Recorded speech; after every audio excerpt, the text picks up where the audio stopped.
Rupesh Kumar and expert of biology.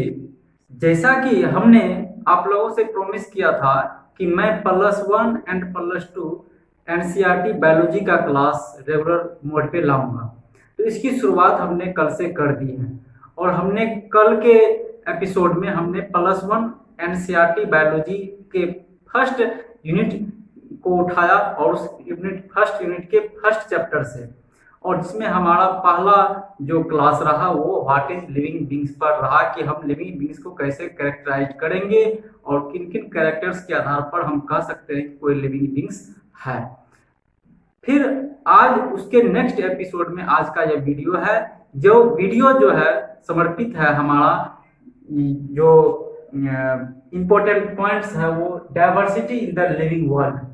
तो ये diversity in the living world के बारे में आज हम लोग पढ़ेंगे। स्टूडेंट्स, हम सभी जानते हैं कि हमारे चारों ओर विभिन्न प्रकार के पशु पक्षी जीव जंतु रहते हैं, सूक्ष्म जीव भी रहते हैं और अनगिनत ऐसे बहुत सारे सजीव हैं जिसको कि हम लोग नहीं भी देखते हैं, जो हमसे दूर है, या फिर हमारे आस पड़ोस हमारे वातावरण में बहुत सारे जीव जंतु हैं।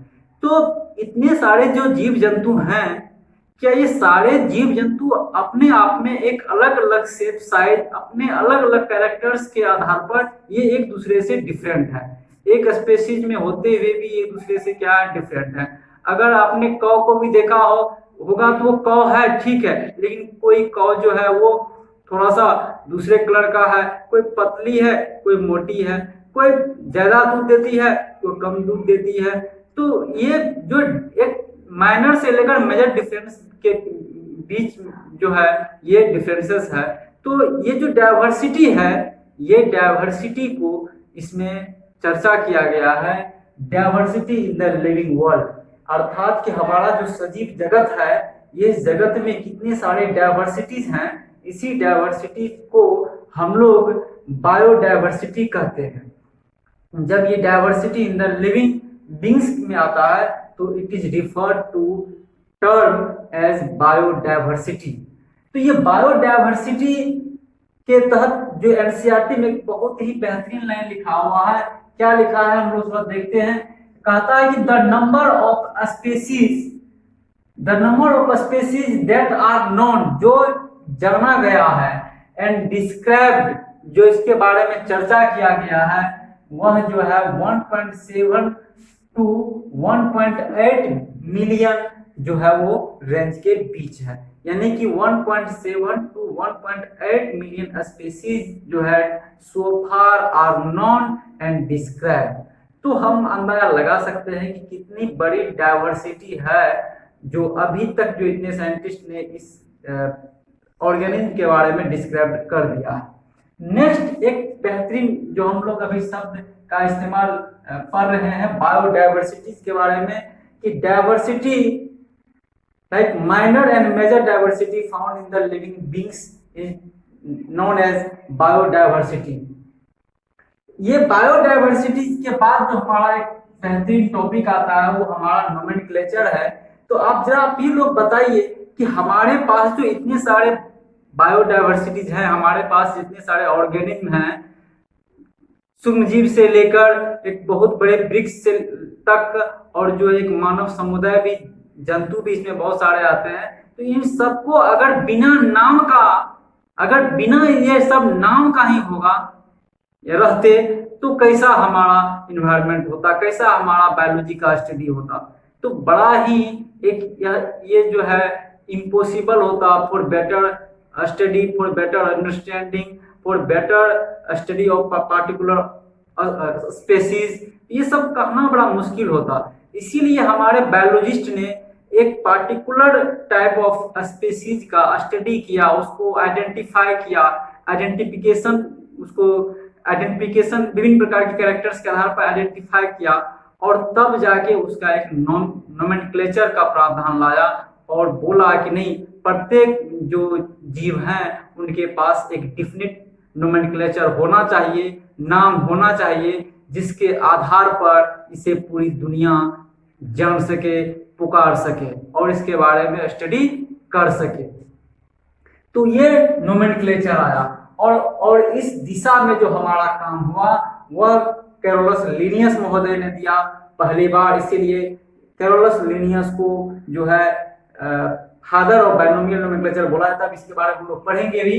देखिए फिर एक बेहतरीन लाइन लिखता है एनसीईआरटी, क्या कह रहा है कि साइंटिफिक नेम और बायोलॉजिकल नेम, ये इंपॉर्टेंट है कि कोई भी ऑर्गेनिज्म है तो उसके पास जो है साइंटिफिक नेम या बायोलॉजिकल नेम होंगे। तो ये बायोलॉजिकल नेम में जो है क्या होंगे, दो कंपोनेंट्स होंगे।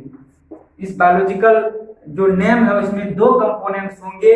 जो पहला कंपोनेंट्स होगा वह हमारा जीनस कहलाएगा, हमारा जीनस कहलाएगा, और दूसरा जो कंपोनेंट होगा वह हमारा स्पेसिफिक एपिथेट कहलाएगा, अर्थात स्पीशीज कहलाएगा। और ये चूंकि इसमें दो कंपोनेंट्स उपलब्ध हैं, इसीलिए इसे बाइनोमियल नोमेनक्लेचर भी कहा जाता है।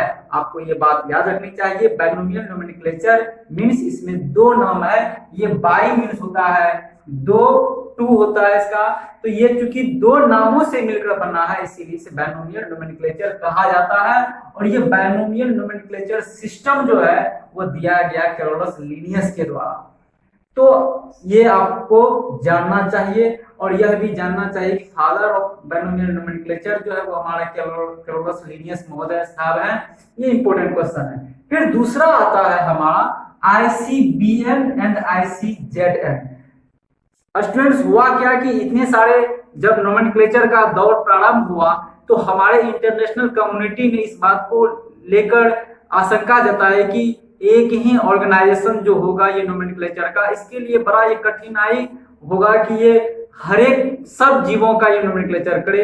इसीलिए हमारे इंटरनेशनल कम्युनिटी के जो बायोलॉजिस्ट हैं उन्होंने यह निर्धारित किया कि नहीं, ऐसे दो ऑर्गेनाइजेशन होंगे जो ऑर्गेनिज्म को जो है एक नोमेनक्लेचर देंगे। तो वह ICBN, international code for botanical nomenclature, ये सिर्फ और सिर्फ प्लांट्स को नोमेनक्लेचर प्रोवाइड करते हैं। And ICZN, international code of geological nomenclature, ये सिर्फ एनिमल बींग्स को ही नेम नोमेनक्लेचर प्रोवाइड करते हैं। ये दो ऑर्गेनाइजेशन है। इसका शॉर्ट नेम्स क्या, ये शॉर्ट नेम्स ज्यादातर आता है और इसका इंटरमीडिएट के एग्जाम में इसका फुल फॉर्म पूछा जा सकता है। अब बात आ रही है कि रूल क्या होगा बाइनोमियल नोमेनक्लेचर का। हम लोग बाइनोमियल नोमेनक्लेचर के बारे में जाने, लेकिन अब यहाँ पे एक चीज और गौर करने वाली बात है कि इसका रूल क्या होगा। तो रूल एनसीईआरटी में आपको 4 को रूल दिया हुआ है। ये चारों के बारे में हम लोग पढ़ेंगे कि बायोलॉजिकल जो नेम है वो generally in Latin and written in italics. ये जो है बाइनोमियल नोमेनक्लेचर ये लैटिन से लिया गया है और यह इटैलिक्स मोड में लिखा जाता है, इटैलिक मोड में लिखा जाता है। और दूसरा जो है इसका रूल्स, वह first component is genus and second component is specific epithet. फिर थर्ड में है कि when writing the binomial nomenclature name are separately underline. ये जो है दो जो कंपोनेंट्स है उसको अलग अलग सेपरेट करके लिखेंगे। ये थोड़ा सा इंपॉर्टेंट है कि उसको अलग अलग लिखेंगे और लिखेंगे किस मोड में, तो इटैलिक्स मोड में, जो कि यह शो करता है कि ये लैटिन से लिया गया है। स्टूडेंट्स फिर चौथा हमारा जो रूल है वह यह है कि genus starts with a capital letter. ये जीनस जो है हमारा कैपिटल लेटर से स्टार्ट होता है, लेकिन हमारा जो स्पेसिफिक एपिथेट है वह स्मॉल लेटर से शुरुआत होता है। और इसके साथ ही एक चीज और आपको याद रखनी पड़ेगी कि जितने भी बाइनोमियल नोमेनक्लेचर होते हैं, तो अगर वो बाइनोमियल नोमेनक्लेचर किसी बायोलॉजिस्ट से जुड़ा है, वो बायोलॉजिस्ट ने उसको नोमेनक्लेचर प्रोवाइड किया है, तो उस ऑथर का नाम जो है हम लोग सबसे लास्ट में लिखते हैं। जैसे कि हमने यहाँ पे एग्जांपल के तौर पे लिखा है मैंगीफेरा इंडिका, जो हमारे मैंगो का बायोलॉजिकल नेम है, साइंटिफिक नेम है मैंगीफेरा इंडिका। तो ये मैंगीफेरा इंडिका जो है आप देख रहे हैं कि मैंगीफेरा जो है यहाँ पे जीनस है और इंडिका जो है यहाँ पे स्पीशीज है। दोनों के बीच में जो है एक डिस्टेंस मेंटेन किया गया है, एक दूरी है, यानी सेपरेट किया गया है। और जो इसके जो ऑथर है वो लिनियस महोदय है, जो कि पहला लेटर उसका कैपिटल में है।